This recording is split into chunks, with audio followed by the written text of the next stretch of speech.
Ahoy, beautiful people. My name is Davi. I'm joined by Abe, and welcome back to another Tony Tuesday. How you doing?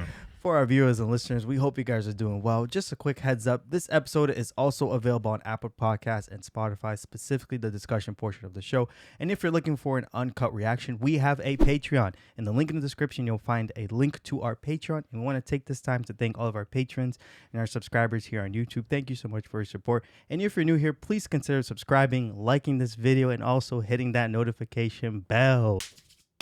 You may be wondering, where is Charlie? Unfortunately, Charlie is a little bit under the weather, and he told us to proceed with the reaction because we know how important Tony Tuesday is. Yes, exactly. We're trying to stick to the Tuesday upload. Yes, and he knows that people want it. He's taking one for the team. Yeah. Feel better, Charlie. We love you. Abe, how you doing? I am chilling, bro. This is gonna be interesting. I mean, at least we know we do this for the bear, but it's gonna be interesting doing the Sopranos just the two of us for the first time. And I bet you, well, we'll see from one of the comments. I think he might miss a pretty significant episode here. I don't know. I mean, last episode was crazy. Was probably, I went back and I actually rewatched That episode because it was written so well. It was. And yeah, I think that was the best one I've seen so far. I think I said that from some previous episodes, but I think this is the best written Sopranos episode so far. Bet. I guess we'll see. I guess we'll see how the show will develop.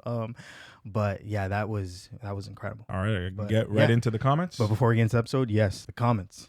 All right, this one comes from Late Cambrian, and it says, S-tier Sopranos episode incoming. 27 likes. So I don't know if that's this episode? No, that's for this episode. That's what I'm saying. No, for a previous episode. That was that they said that for that episode. Okay. S-tier Soprano episode incoming. Oh my God. So this was... I'm assuming that means this episode is S-tier. Oh my gosh. The one we're about to watch. Another one? Hey, man. Oh my God. We'll see. All right, next one comes from Tide Pride 86. Apparently, when The Sopranos was airing, the show lost a lot of people this season due to its darker tone and disturbing subject matter. I think season 3 is one of the strongest seasons, though. Yeah, it definitely took a darker turn for sure. Especially with the Melfi arc, Livia's death, like all that stuff. I feel like it's getting a little bit more serious and all that stuff. And the last one comes from Big Ed 263835. Without spoiling anything regarding the audience, creator David Chase felt that the audience was too comfortable in the first 2 seasons with murders and other crimes, with the audience pretty much rooting for criminals. In season 3, he decided to reinforce that the world these people live in is nasty and brutish. I feel like that's a tough thing to portray when you're doing like mob adaptation, because I feel like that's the case in like Goodfellas or The Irishman, like or Casino, like a lot of these things you're kind of like rooting for the bad guys. You know what I mean? Mm-hmm. And I think that you do get pretty comfortable with it in these sorts of situations. So I find it interesting that David Chase went that direction, because it shows that he's not trying to necessarily glorify, and we know that through the way that Tony does therapy and all that stuff, but it was a little bit too like, oh yeah, man, they just whack somebody here, they do this, and now it seems like there's a darker things approaching decisions they're going to take that we're going to be very conflicted on, is what I'm getting from that. Yeah, it seems like we're going to have a lot of discussions on morality and our morals and how that functions in this world. Yep. I think we're going to see that a lot in season 3 from what I'm getting. Ethics as well. So, I mean, we've already had those conversations, but I think it's bigger topic, even more prevalent. Yeah. But with that being said, episode 5. Oh, we got some comments. Season 4 is when. Hey. Yeah. So, thank you, everybody. Yeah. We now know this was still 2001. I think this was like May 2001. Yeah. When this aired or something like that. So right before. It's really a banger, man. Yeah. It's one of those you can't skip. Nope. Oh, it's with Carmela. Oh, boy. This is so God, and awkward. Honestly, if you told me 5 years ago I would be sitting here today. Anthony's attacks, how do they make you feel? Well, concerned, of course. A little frustrated, maybe. With your inability to help him? To tell the truth, I was referring to your inability to help him. Oh my God. She has helped me. What are you talking about? You've been coming here for 3 years, Tony. You still pass out on a regular basis. Do you think that there's anything in the present family dynamic that could serve as a trigger? Something in your dialoguing, perhaps? Excuse me? I don't really know you that well. We're trying to get to root causes. Like maybe you do things, that have some effect on me? Oh my God. Oh, really? Oh boy. You can't get any answers out of him, so you start looking for someone else to point the finger at? He's not saying anything. Why are you getting so defensive? Oh my God. Maybe you pass out because you're guilty over something. Maybe the fact that you stick your dick into anything with a pulse. You ever thought of exploring that as a root cause? Very nice. That's very nice. It's like people who smoke their whole lives and then they sue the cigarette companies when they get cancer. And then you pass out and you blame the rest of the fucking world. Yeah, I love you too. This is how couples therapy goes, bro. She only asked one question. He was cooking on that highway, bro. After 19 years of marriage, I find it very sad that we have to pay someone to teach us how to interact. Slow down. Stop driving like a maniac. Oh, motherfucking God. Whoops. I mean, when the first shot, he was cooking on the highway. Yeah. Oh, black officer. You're with the township, right? I think I had dinner with your boss last week. Trying to get out of it. Can't buy everybody, Tony. Do you know why I stopped you, sir?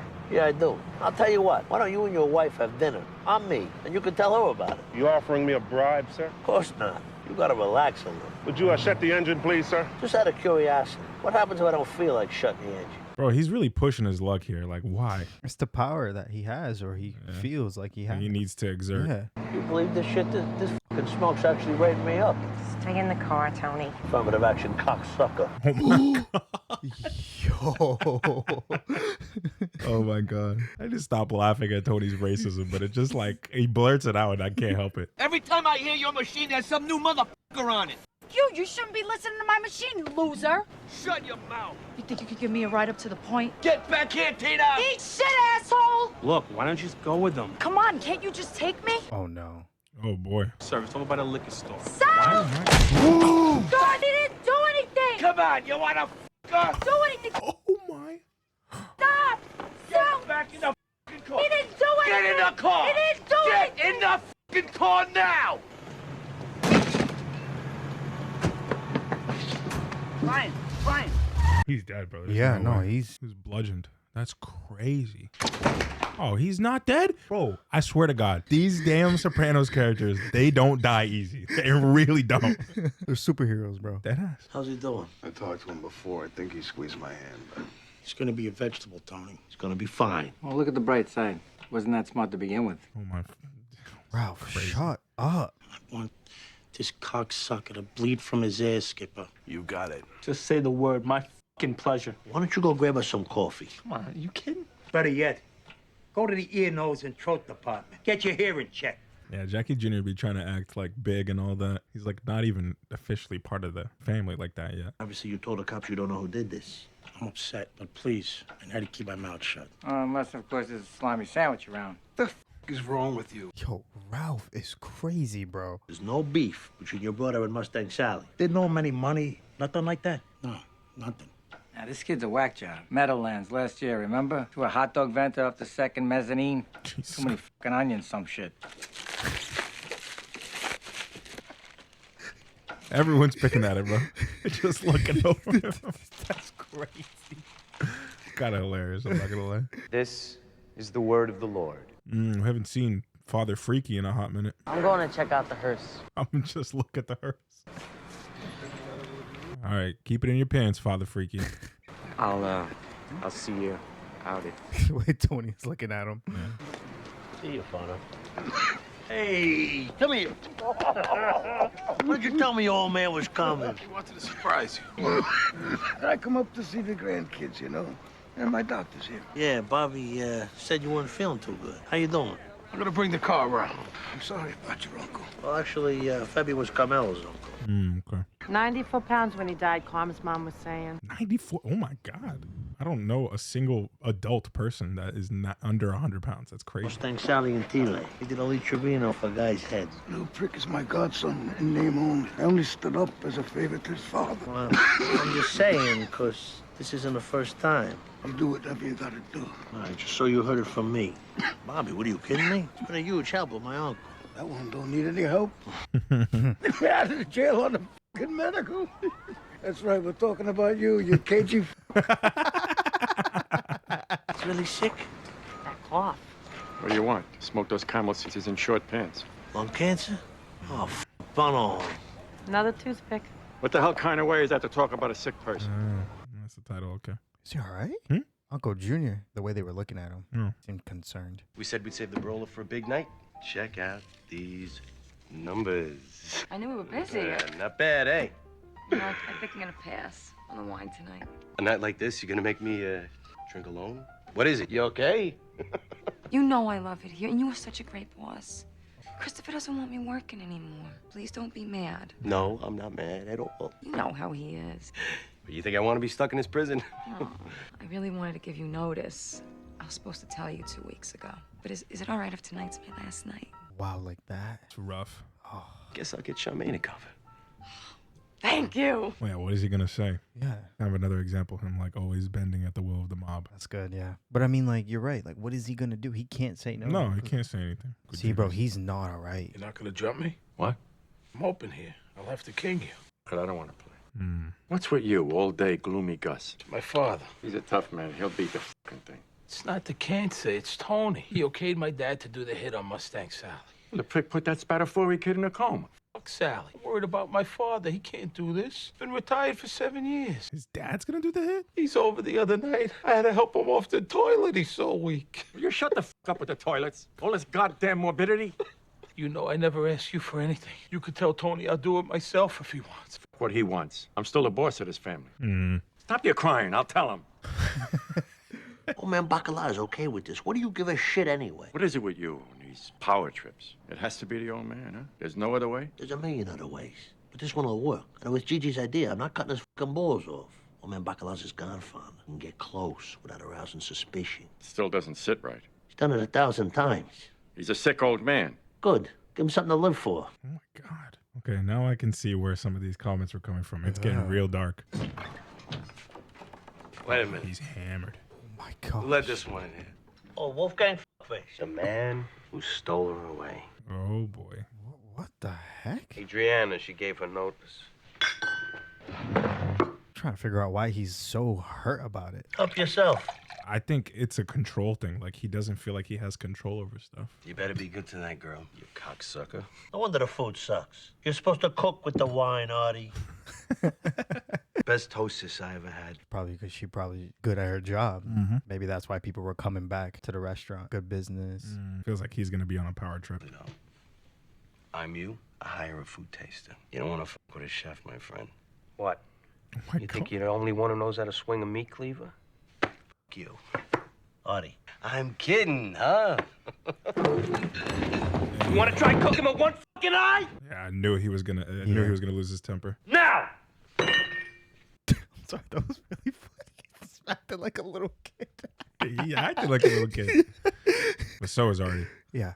Oh, he's not wrong about that. What the f is wrong with you? She's his fucking fiancée. I loved her. I fucking love her now. Oh my God. Do me a favor. Don't ever fucking say that again to anybody, ever. Well, what am I, a joke? Yeah, stupid fucking bald one. Not to mention married. She's a my fucking wife. Oh my God. Girl like eight. That's a woman. We have kind of known he hates his wife for a bit though. Call me tomorrow. Got a business opportunity over in Newark. Sad, man. Jesus fucking Christ. Facts, Tony. Facts. Hey, good news about the Riverfront Esplanade. Oh yeah, this is the guy they have in their pocket. Mm-hmm. Talk to Tony. No, I decided against it. I didn't even call him. You choose this life, it comes with responsibilities, Bobby. Nobody knows that better than your old man. Yeah, he's a liar. So afraid to show that he doesn't actually have the power. God, bro. Woof. Is that blood? Jesus Christ, call a fucking doctor. No. It's the nodules in his lungs. It happens when he's out of breath. This Sally's a tough kid, Bobby. What if things don't go your way? They don't. He wants to go out swinging. I'm dead anyway. Like that. Oh, so that's It's rough. Arthur, you run a restaurant. What do you know about mass production? Going into business with a gangster isn't a risk. That is a guaranteed disaster. It's legitimate. We have a chance to have our own company, our own line of products. Then why is it called Satriel's? The pork store has a customer base, name recognition. Vesuvio doesn't. Tony talked to this marketing research guy. Product brandings, beginning with the letter V, make people think of vagina. What did you just say? Vaseline, etc. Oh my God, it's not what I think about when I hear Vic's Vapor Rub. Buddy, what are you gonna learn, huh? Be happy in thine own self. She really just be shutting everything down. I'll be real. Like, definitely has to be tough. I mean, it's the mob. Yeah, It's a legal business. I get it. I get it from your perspective. Yeah. I get it. So what's this I hear? You got old man Bacala making a comeback? Oh, boy. You didn't hear it from me, Tom. I'm not trying to butt in. Junior reached out, asked me to talk to you. It does seem a little extreme. But hey, my man Jagoots, he knows what he's doing, huh? Glad I have your fucking approval. Whatever you say, Cappy. Oh, my God. Yo, Ralph is hilarious, bro. He's crazy. It's getting really fucking chippy, though. Gigi's captain of that crew. He gave the order. I okayed it. End of fucking story. Tony, please, no offense. Obviously, it's your call. Yeah, obviously. People questioning his authority has been a very big theme in this episode. He's not taking well to it. You should let me do it. I'll take this guy apart from the joints, with him conscious. This man like the Joker of Bro, mob? he's a psycho. I can tell you that. Oh, that's the call. Oh, yeah. Oh, my God. I am laughing. What are you here on a stakeout? May I help you with something? Yeah, I need a piece of this, about this long. Unless you want to come over to my house, check out my bird band. Make sure it's up to code first. Yo, Tony. He gets off on this kind of stuff, though. Dude. It's like, it fuels him. Get your ticket book. Doesn't that constitute indecent exposure? Oh, my God. I no longer need my ticket book. Your friend, the assemblyman, thought to it I was transferred to the property room. Oh. No longer the scourge of Cedar Grove. Nor am I eligible for overtime. Damn. Just so you know, I didn't tell him to do any of that shit. That's very kind of you. We're out of stock. Messed up, man. Mm. So messed up. Listen, I ran into that guy, the traffic cop. It's done. It's already taken care of. Look, I don't know. You gonna bust it off the street? Isn't that what you wanted? Yeah, but it's kind of harsh, no? Tony, I spoke to his unit commander. Nobody likes the guy. He's a goddamn rabble-rouser. Yeah, maybe, but I don't know. The guy's depressed or something. He's all wound up. They think he might have some serious mental problems. Yeah, it doesn't help. Oh, boy. It's crazy. My man's got the sheet of paper with the address on it, bro. This is old school.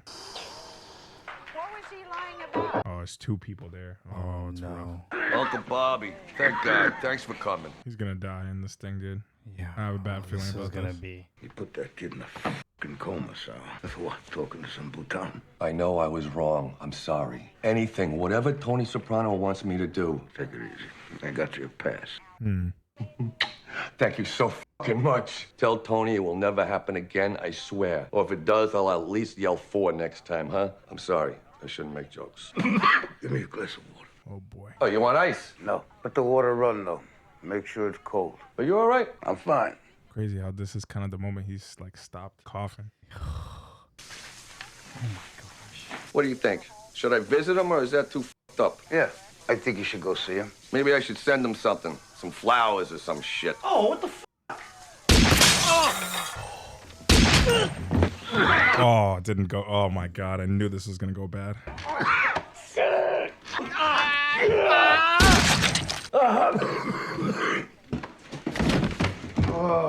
Holy shit. Hey, fucking greaseball, you. Any more mommy rock? No, Mr. Buckle up, please, no more. Yo. It's like kind of. Oh, my God, bro. He's just. Yo. Jesus. Oh, boy. Yeah, this is not good. Oh, gonna crash that car.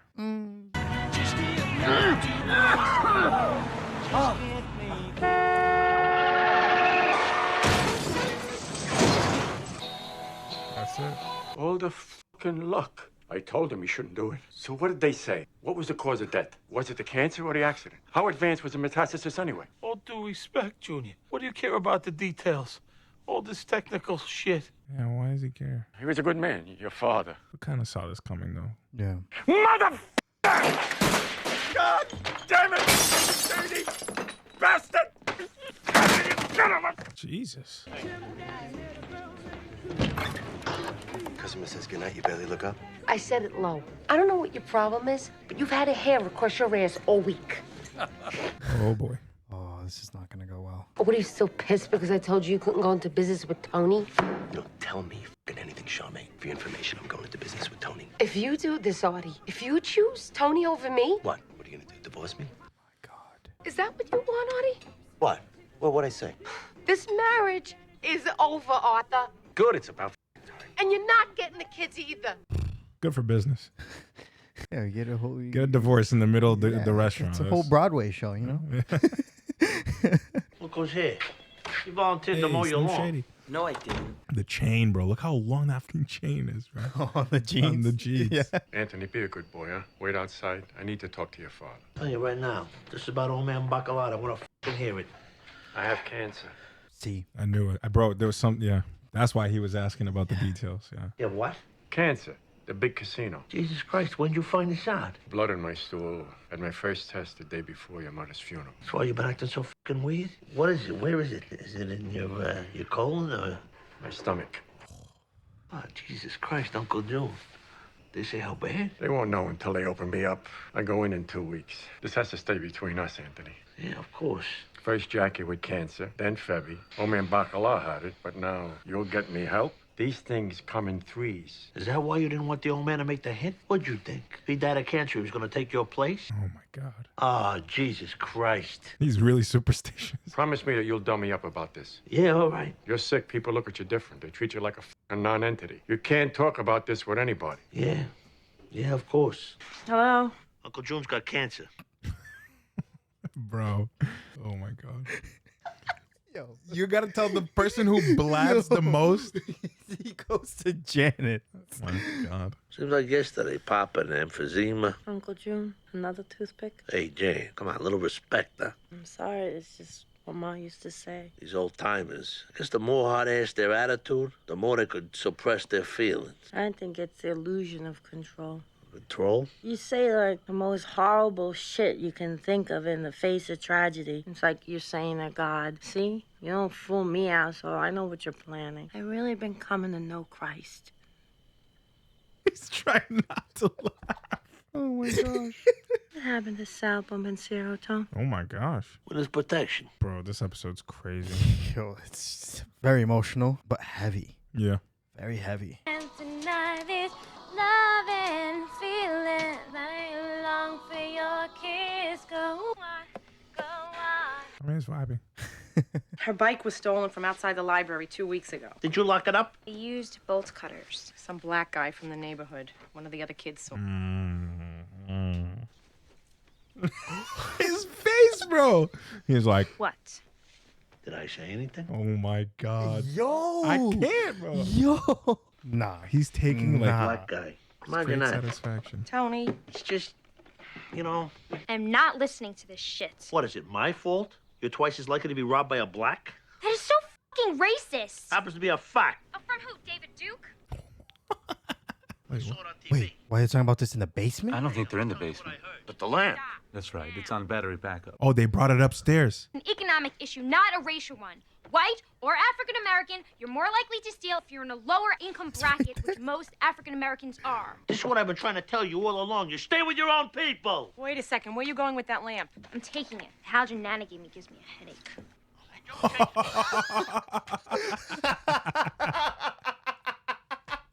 That is awesome, Oh, bro. my God. That is awesome. So good. I was wondering, I was like, how are they still listening to this? Oh my God, that's great. Oh boy. Oh, bro, Artie, you Brother. stupid. You're stupid. Very stupid. Oh my God. Is that an earring? Your ear, I never noticed before. This? Are you serious, my brother?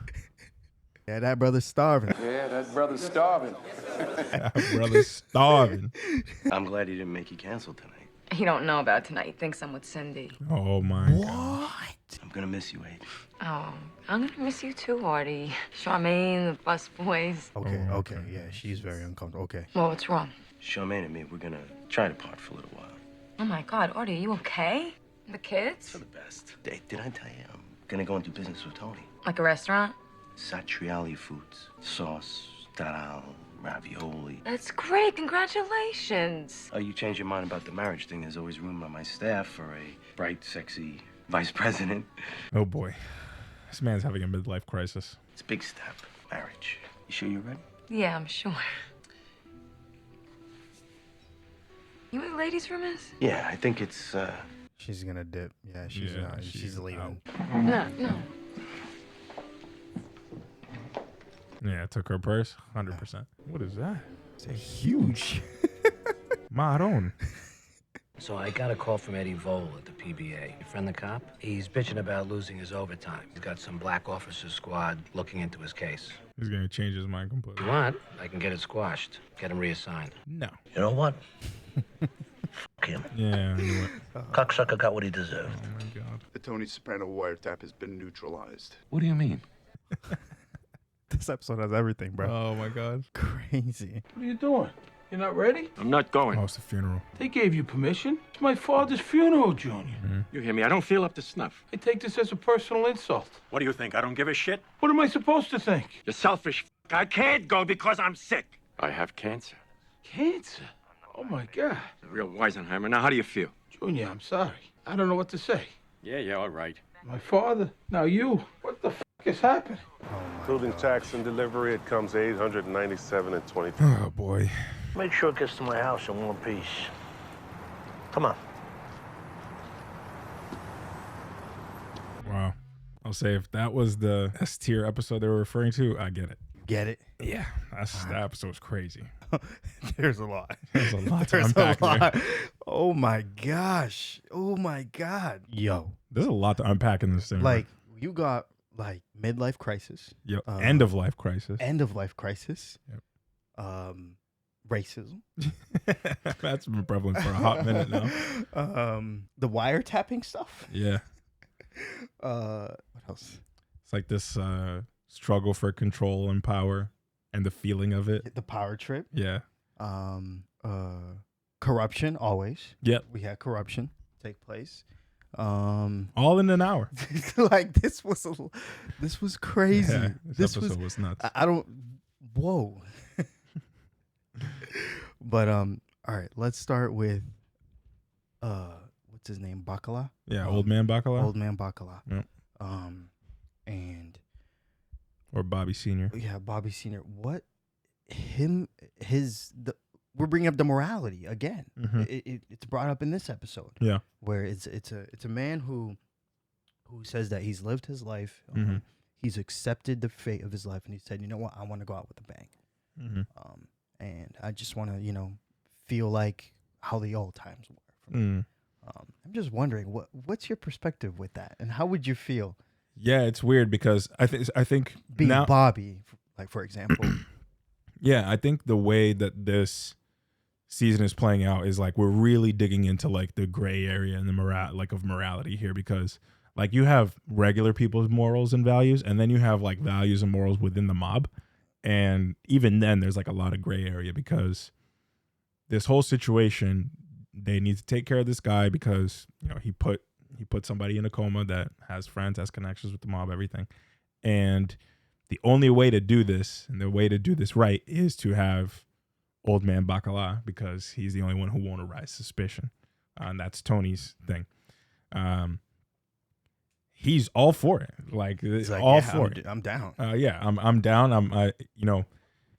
He's like, put me back in, coach. Like, you know what I mean? Like, I hung it up a while ago, but if you need me to play. He's like the 10th man. Yeah. Getting blown out. Exactly. Put him in. He's the player close to retirement who, like, you forgot was on the bench, and the coach has no choice but to use him. Like, you know what I mean? It's now or never. Like, and this is his last go.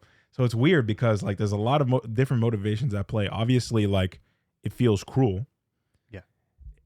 There's multiple angles to this, because one of it feels cruel to other people. Bobby obviously was upset that his dad had to do it. He was like grappling with that sadness and like just the thought of that for a while, which was like sad to witness. And then you had, Tony not wanting to have his authority questioned, and Gigi's authority questioned, who was the captain who called the hit and who had the idea. There were multiple like dynamics of that, like that power that was being questioned from Tony. It happened during the first traffic stop. It happened when he was in therapy with his wife. It happened in those situations where Uncle Junior was trying to step in and like call things off. It felt like a lot of like people questioning Tony's authority in certain ways. I just felt like the old man Bacala piece was such a central part of what was happening, and there's so many different angles to look at it that I don't even know like how to properly describe like the events of this episode. It is a lot. You can go on for 2 hours discussing what we watched. Yeah. You know, the part that I thought is crazy too is the Junior angle of like not wanting the man to do it, but his motivation is so different because he wants the guy to die from cancer because of his own like superstition and how he's feeling about his own disease. That I thought was also crazy. I'm like, damn, like, other people are out here feeling sorry for the old man having to do a hit, and you're like, bro, I hope he dies of that cancer so it won't be me. That's nuts. Yeah, but then you come to find out that he also got diagnosed with cancer. Exactly. And it's just a lot of like death in the air. And it's like also like the older generation like being sunsetted like from this family, right? Because you had Livia who passed, and you had old man Bacala who passed, and now you have Junior basically on that road. And it's kind of like this just continuous cycle, and it's going to end with now they're all gone. This is the new generation. What does that mean for the mob? What does that mean for the family? Yeah, I mean, like Janice was saying, they come in threes or something. Yeah. Well, the good and bad things, I guess, come in threes. So I've heard that before. I don't know how certain people are superstitious for. I don't know if it's like a specific Italian American thing that people talk about a lot, but it's crazy that he would be so, emotional about it and like so hell bent on the fact that he's next because of this. But I guess like when you're diagnosed with something like that, you might be like thinking irrationally and your emotions get the best of you and that kind of thing. So I think there's a little bit of that from Junior's perspective too. But just I thought that everybody's motivation for the hit, this random event, was like super central to like the power struggles and the dynamics that were going on in the background. And to see the way how they operate in the mob and their perspective, and seeing how, Junior, who is technically, at the end of his life, and how he sees it versus Tony, and then also versus Bobby, his own kid, who's like, this is my father. Like, you shouldn't be doing this. He's sick. Everyone has these different, perspectives on how they see the situation. Yeah. And but it's Tony's perspective that stood out to me, where it's like, for the business and the good of the mob, this makes sense. Yeah. But also because Bobby Sr. said, no, I'm cool with it. Yeah, I think he feels validated because Bobby Sr.'s in that, he wouldn't disrespect the old man. I don't think like there's that level of respect there, but also he feels like it's validated because it's something he wants to do. Yeah. Which is crazy. it's crazy. Can we talk about that scene, by the way? No, that hit scene, crazy. And it was so good. Like the way it was shot, I felt like I was in a mob movie. Like it was mad intense. And I was like, oh my God, like praying for this stuff not to go. The build up, and also, I don't think there was a score on the entire time. Was there? No, right? No, I think it was just silent. It was very quiet, and just the creaking of the footsteps in the building. Yo, he shoots him in the ear. Yeah, bro. I mean, the show has been gory, but I just felt like that scene was really gory. Yeah. No, that scene's probably one of the more graphic ones we've had in terms of the violence, like within the mob and the hits and stuff. That, and like I think we've seen them kill people plenty of times and like load them up with gunshots, but like this one, with the blood all over him, and like that was crazy. And like just the old man fighting. No, and you know what's crazy? What I was feeling is like, do you feel happy for this man for doing what he did, bro? That's the conflict. Like that's the conflict within yourself. Yeah, like, you're like, are you supposed to be happy for him? Yeah, for doing this? Exactly. I mean, like I was happy that he made it out. He made it out alive. At first, I was like, damn, okay, old man Bacala. But then it's funny, right? Because I thought he was gonna die right then and there. As soon as he didn't die there, I was like, oh man, like what is this guy's death gonna be? He's just gonna get arrested, he's gonna die elsewhere. And then he put the cigarette in his mouth, and I was like, this man has like fully accepted his fate. That's what I said. That's what I was thinking too. Yeah. It's like as soon as he picked up the cigarette, I was like, oh, he's ready. He's ready, exactly. And it's like, at the end, he's trying to, he has the accident obviously, but I think as soon as he did that, it was like the closing of his career and just his story in general. That's crazy, bro. Like, that's wild. Yeah. You look at it as something very heartbroken. You're like, dang, like, this is what your life is. You know, you're going out, you know, to feel a high in your life, you have to take someone else's life. That's crazy. And then be like, okay, I can die now. Yeah. And it's, I mean, maybe people could look at it from a different perspective, but the one piece, like, if I'm trying to play devil's advocate and look at it from the positive side, it's like he's probably felt useless and like he can't help for a while now. And him being able to do this drives some level of satisfaction, some level of pride, some level of like being okay with hanging it up. You know what I mean? So that's like, the other angle of it.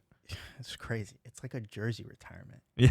It's like you're literally hanging a number up in the rafters. Yeah, it's Kobe's 81, the 60 game that he dropped at the end, his last game. He's like, bro, I gotta go out with a bang. If you see it from like you're reading like a mob history textbook and you're reading the story, you're like, yo, this is. Some people might be like, that's a badass way to go out. You know what I mean? Like they might tell stories about that later on. Yeah, it was a super interesting thing to see, and it's crazy how you see the reactions of people after the fact and what they care about. That scene where Junior freaks out, I mean, and the fact that he asks him is like, what did they say was the cause of death? Was it the cancer or the accident? I was like, what the hell's going on? Why is he so worried about it? But what are your thoughts about Junior in this episode? Because we knew something was off, and then he revealed it. Yeah. And the parallel with him and Bobby Sr. What stood out to him in his narrative? The thing that I saw with Junior a couple times is like, I felt like he was kidding himself a couple times in this episode. So one was when Bobby asked him to talk to Tony about his dad, and then he did basically, and all that stuff. And then he comes back. He wasn't able to be successful with Tony. Tony didn't budge. He comes back and Bobby's like, did you talk to Tony? And then he's like, I decided against it. He's like kidding himself. He's like, he is hiding the fact that he doesn't have that power and influence, because he doesn't have that power and influence in the mob space right now because of Tony's position and how things are working. He can't get them to budge. And then you have like the actual feeling of him, like, how do I say this? His actual feeling of like uselessness or like despair because he has cancer, and like he's like trying to kid himself that like things are going to be okay and that it's not going to happen to him because potentially he's going to die of cancer, so I'm not going to be one of the three. Like it just feels like he's losing in front of us. He has been like consistently losing power in his influence at the mob and now his health, and it's like almost feels like the beginning. It's been the downfall of Junior, but now this feels like a path to the end for his kind of influence over the mob and his status and his life. Yeah. So do you think in the trajectory and the way this episode ended, was it Junior coming to terms that maybe I'm going to have to hang up my jersey? Yeah. I mean, just look at the way that at the end of the episode, like, asking him to go to the funeral and everything, all this man wanted to do was watch TV and eat his sandwich. You know what I mean? Like nothing crazy, very simple, and be done. A very different, reaction than, Bobby Sr., who was like, bro, let me do a hit. Like I'm ready to go out. But yeah, it's interesting how they internalize that message and how they take it. We saw the power dynamics with Tony, specifically with the officer, and his racism showing out a little bit again. What did you think of that narrative playing throughout this episode, and what stood out to you in that piece? Yeah, I think there's a couple of things. So one, it's the power dynamic piece. He doesn't like being told when he doesn't have power over something, or like he doesn't like when he can't influence people. Because when that cop wasn't taking a bribe and wasn't going to let him off, you could see he was like pissed. He wasn't happy about that situation. But then you have like this morality element where when he finds out that the guy lost his job because he goes to I forgot what, like that shop that he now works at, he calls the assemblyman and is like, I don't know, all this stuff, right? And he has this like level of like trying to to find the right thing to do. Although like he's already doing like what is morality at this point when you're already so immoral and so unethical. But still, like there's these little moments that he's like dealing with like what's right and what's wrong. And he wrestled with it for a bit, and then after the fact he realized he gets confirmation of the guy who stole Meadow's bike is black and like all this stuff, and then it's just like confirming all his biases, and He gets that like confirmation bias. basically exactly. That's what it is. Like he already had a thought in his mind, and then he has something happen that confirms that, right? That black people are bad, black people steal, all this stuff. And he's like, okay, now it's just more cemented in that worldview and in that perspective, which I think is really interesting because I wonder if that'll bleed into other things in his life and how he reacts to things and how he just deals with different situations. So that's what I thought about that, and it's very clear now that his like desire to have control is, I think, one of the bigger themes now, like over everything. Yeah, like even the simple things, like he wants control over it. And I don't know, I just think it was very interesting because even when he's going out to get like going to a store, he feels like he needs some sort of control. Yeah, he needs to exert his authority and like be the boss, and you know what I mean, and nobody can say no to him, things like that. Even in the dynamics of the therapy session with his wife, like with Carmela, he wasn't having that, her ragging on him or saying that he's at fault for X, Y, and Z. Like he can't take that sort of criticism. He's never been able to really take that sort of criticism, to be honest. And now I almost feel like he's digging in his heels a little bit more and getting a little bit worse. What did you think that conversation he had with Janice? That was a bonding moment, but very depressing as well. Yeah. It was weird because I think he recognized like she's the closest person that is also experiencing like the same level of loss with people that it's like, it's more complicated than losing a loved one because Livia died. We all know how terrible of a mother Livia was. And the struggle that they kind of both had dealing with it. Obviously Janice dealt with it in a crazy ass way. But, I think it was his one, like trying to reach out for some sort of comfort in these kinds of situations. So that's how I saw him and Janice kind of coming together in this episode.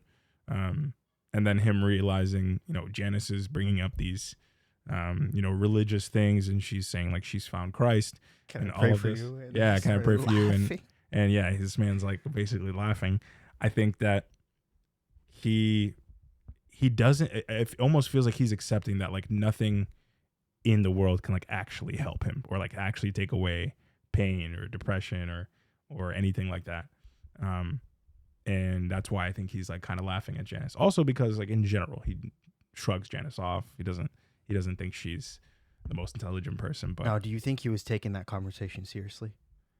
I think there was a point where he was, but then once she started diving into that stuff, he was kind of ignoring it because, she kept saying like the whole another toothpick thing. And it was something that his mom used to say. And once he recognized that, he laughed a little bit, was like reminiscing on it. So I think that he was appreciating that, like, even though it's a weird thing that his mom used to say, it's kind of messed up, like appreciating that level of connection with his sister that he was able to have.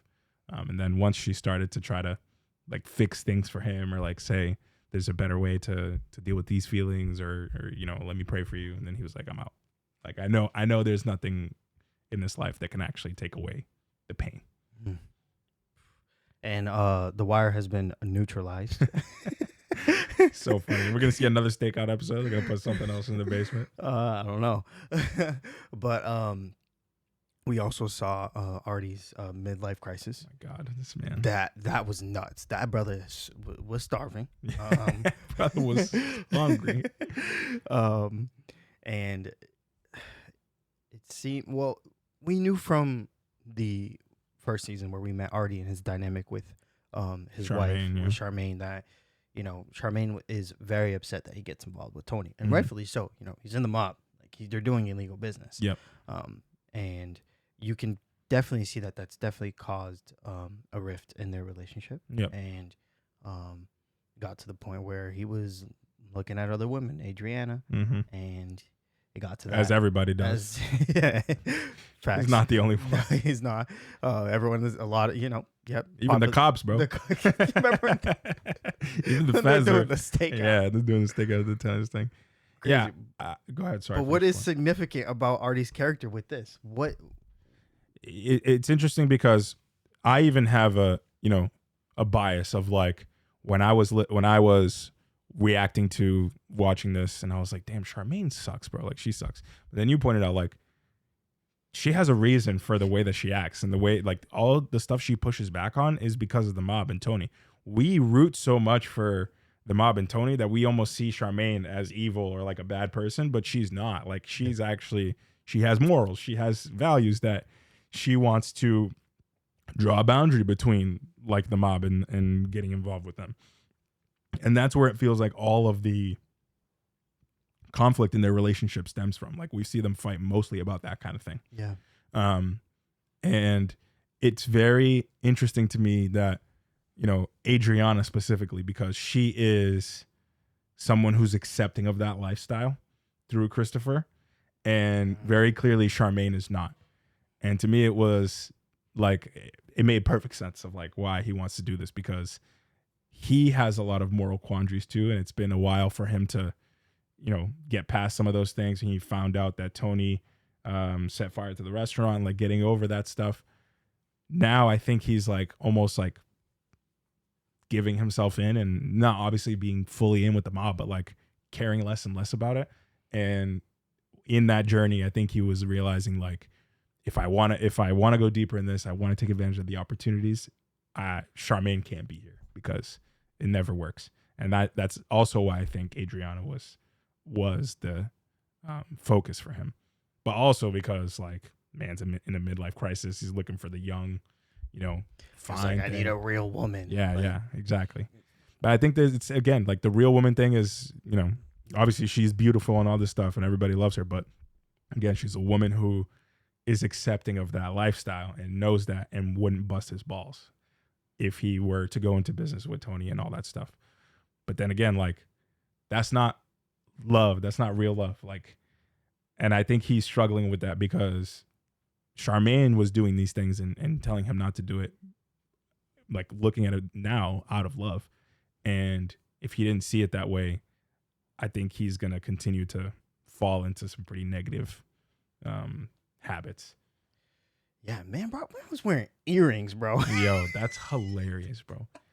This dude really said like, I'm throwing it back to 1970, whatever, when he had a full head of hair. That was crazy. I don't know what he thought he was doing there, but good for you, Artie.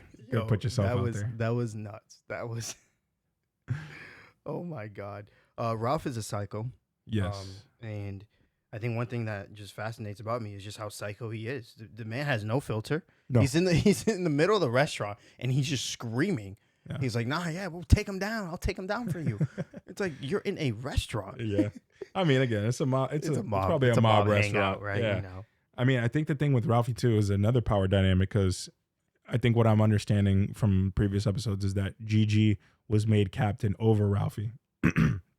And he's been like very vocal about it. Everybody knows how badly he wanted it, and he still brings it up to these things. Like, I think Gigi said something. He was like, no problem, Cappy. Like, you know what I mean? Like being... Oh, he's petty. Yeah, he's being petty about it. Yeah, exactly. So I wonder how much, like, where this pettiness will take him to. And like what allies he can build to like cause problems, because Richie was a whole different ballgame. I think a lot of people respected and feared Richie. Ralphie is a little bit more of a loose cannon, but people like are more weary of him, I think, and less accepting of him. So I wonder how he will play like an antagonist sort of role. Mm-hmm. And I mean, opening this episode, we got Carmela there with Dr. Melfi. And you brought it up a little bit, and I wonder if she's gonna go back. But her analogy was I thought it was good, where she talked about like, I felt like I'm the new kid in class. And I was wondering, do you agree with what she said in that perspective? Yeah, I mean, it's tough because couples therapy is one thing, but when you have couples therapy and therapist has been seeing one of you for the longest time. They've had your story for forever. They know, like, they know what you tell them. So it's almost like there's an inherent bias that goes on there to Tony's side. So it's like walking into a school and you're brand new. Kids who already know you, teachers who already know you, like you already have a rapport. You already have that. And it feels like you're the odd person out. So I totally get where she was coming from there. And like on second thought, like, you know, when Tony had offered it, I was like, oh, maybe that's good. And then like you see the dynamic and you're like, actually, it probably wasn't a good idea at all.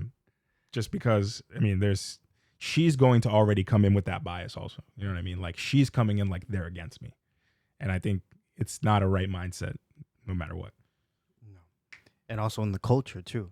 Yeah. You know, it's in the culture, you know, going to a therapist is considered, you know, a flaw or something bad. Yeah. And she was like crying in the car. And she's like, I can't believe after 19 years of marriage, like we got to pay someone to show us how to interact with each other.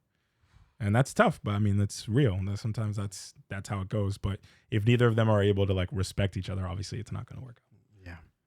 And you got something else? Any more questions? I don't. I'm good. All right. With that being said, y'all, thank you so much for watching and listening to this episode. We'll be back for more Tony Tuesday. See you soon, y'all. Stay beautiful. Peace.